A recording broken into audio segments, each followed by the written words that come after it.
was John Guinevere in Perrysburg, Ohio, and I saw Steve Taylor on Facebook saying he was going around trying the best burger. I think I make a hell of a burger myself. Before I start, I did saute some onions, olive oil, salt and pepper, same with mushrooms.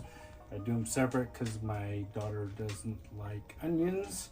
So French fries, these are brioche buns. I toast them with a little bit of mayonnaise, a little avocado. The meat is 80% protein, 20% fat, which I always recommend for a good hamburger.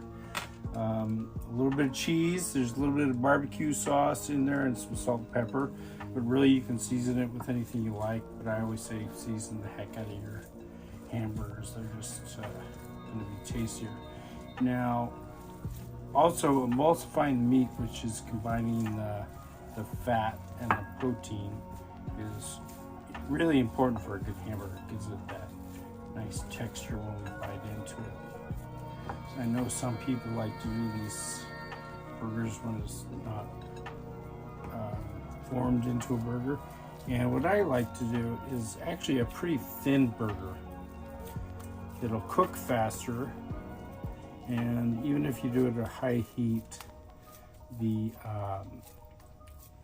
burger won't dry out because it doesn't sit on the stove as long. I'm just gonna do that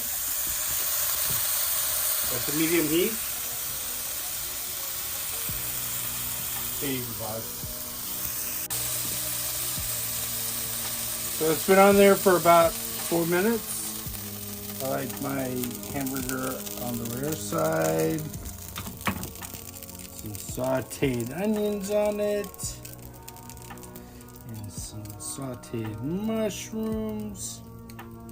And for me, that's my perfect burger, Steve. Thanks for watching.